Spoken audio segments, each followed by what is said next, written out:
Hi, I'm Amy, and tonight's Live About Five is all about making sure those interruptions don't steal your progress and stop your momentum anymore. If you watched last night, we talked about 10 common interruptions or distractions.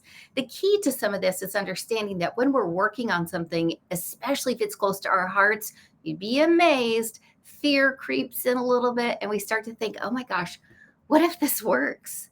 What if I end up on a video talking to people online? And then you start to worry and self-sabotage and get overwhelmed and get your limiting beliefs in gear. But there's also just technical things that we can do to navigate interruptions, right? So there are a lot of things keeping us from our goals. And that's one of the things I'm here to help you make sure you do. You find your purpose and you reach your goals. What can you do when interruptions are a part of life? Well, the first thing you need to do is prioritize and plan. You can use to-do lists if those work for you, prioritization frameworks like the Eisenhower matrix, which divides things into whether they're urgent and important, right? Or urgent and unimportant. Maybe you find out all of a sudden that there's a huge noise outside and it's your neighbor's construction. Well, that feels urgent. It's interrupted you, but it's not important. There's nothing you need to do. Or all of a sudden you get an urgent notification that your child is sick at school and needs to be picked up. That's urgent and important. You've got to address that right away. When we begin to put things in this matrix, you'd be amazed how few things fall into that top category of being both urgent and important. It's a way to rate what's important to you. It's also things suggesting that we do things like set boundaries, right? That we schedule tasks, that we have techniques where we are working when it's best for us. But basically, it's prioritize and plan. Then you've got setting boundaries. Look, if you're working on something important to you, it's really serious that you communicate this with all of your loved ones, with all of the people that are going to be involved, and set boundaries about your availability.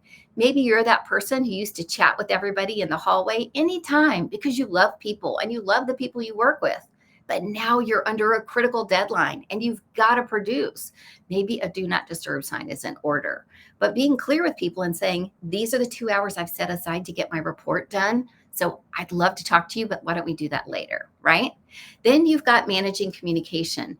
This is about batching our efforts. I am addicted to my phone. And so if it blings, boom, I want to go right over and check what's going on. But I realized, especially in the case of email, which I get hundreds of a day, and 95% of them are absolutely not important and don't need my attention. If I look over every time I get an email notification, that's my new personality. I'm not getting anything done. So you need to batch your communications.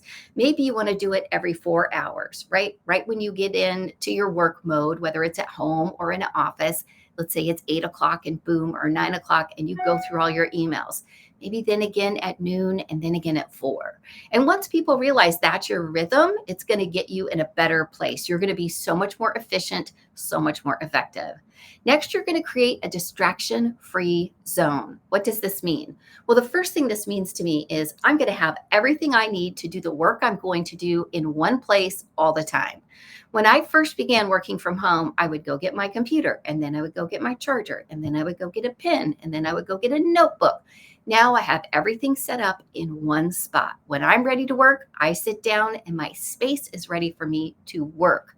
It's also a space that I have designed not to be distracting. So there's no television, there is no, notifications on, there's nothing in my eyesight that could make me think, maybe I should go to that kitchen and get a snack. It's just in my mind and in my heart. But when you create a distraction-free zone, maybe you need noise canceling headphones. Maybe you want to block out environmental noise, right? There's a lot of ways to do that. So when you're thinking about this distraction-free zone, I want you to think to yourself, what are the biggest distractions I have? And maybe even take note of those over a 5-day period and say, you know what? I never realized how often I get irritated at the neighbor's dog barking. I bet if I just put in one headphone with calming music, I could get a lot more done. Then you've got using technology wisely. Listen, we have to leverage our productivity, and sometimes there are apps to do that. They can automate repetitive tasks. There are things like mini chat that can help us respond to a lot of our customers at one time. It can manage workflows, whether you're dealing with Trello or boards, but make sure you're using technology to your benefit And that may help you limit your distractions and your interruptions. Next is to handle urgent interruptions proactively. What do I mean? Well, it means to anticipate potential interruptions and create a contingency plan or delegate tasks if you can. So let's say that you have 2 days where you know you have got to be Johnny on the spot. You have got to be focused. You need those 8 hours of work that you're putting in. There is nothing that can take precedence. Dot, dot, dot. Of course, stuff takes precedence. So you've got to engage with your partners, your friends, and your support system to say, Tuesday and Wednesday, I've got to own those days. So if something goes kerplunk, kerplooey, could you please be on call for me? I will be on call for you the next week for 2 days. But if Bobby or Kimmy get sick at school, will you pick them up? Will you manage the lunches? Will you manage everything on those 2 days? So you know a distraction could come up. The chances are it won't once you've created your contingency plan.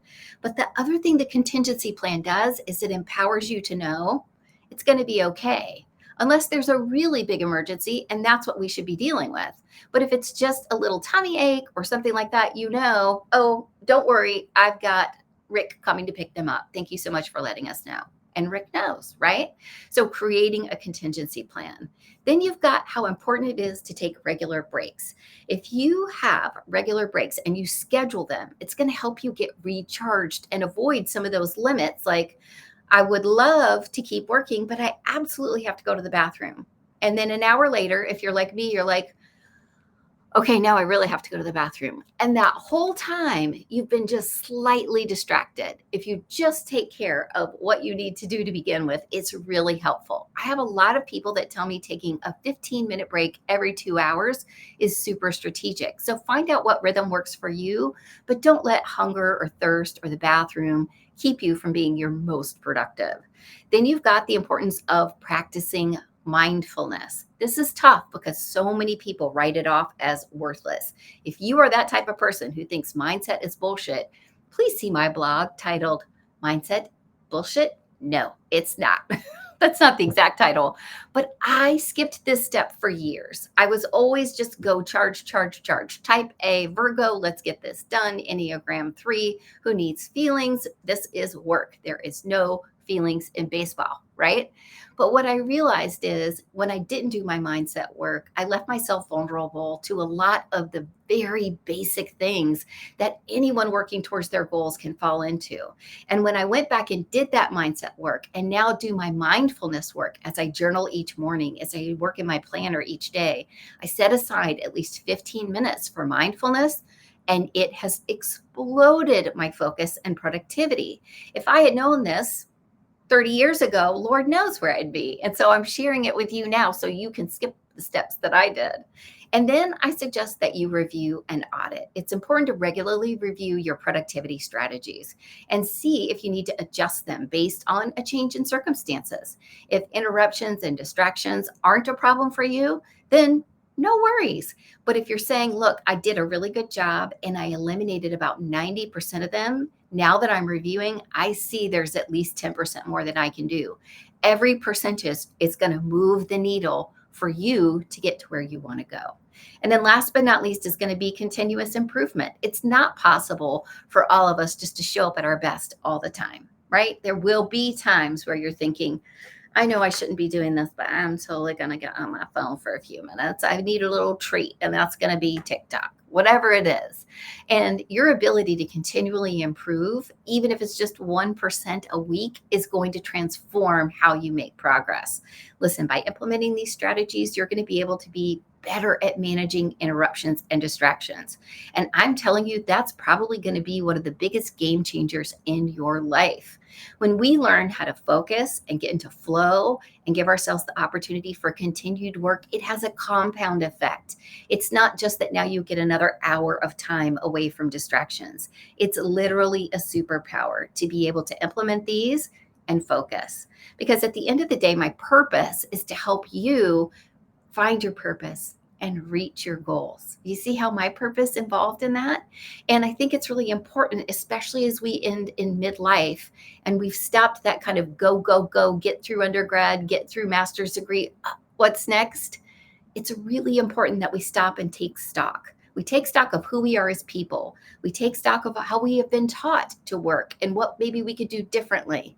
One of the challenges I think that Gen X has in this regard is that we have lived in the time before and the time after, right? Who could have ever imagined 25, 35 years ago that this was going to be a job, that the internet was going to be a place? I live at a time where I remember getting lost because there was no Google Maps. I remember not having a phone most of the time. And so adjusting to these new opportunities and this world where we can actually interact and take advantage of all these new technologies is a little bit difficult sometimes because we learned how to do stuff in the before. So I hope this helps you if you learned in the before and you've learned some cool lessons about how we can be in the now, because that's what I'm here for. So follow along for more. I'm so grateful you're here. I hope you have an amazing night, and I'll see you back here tomorrow, live around 5. Take care, everybody.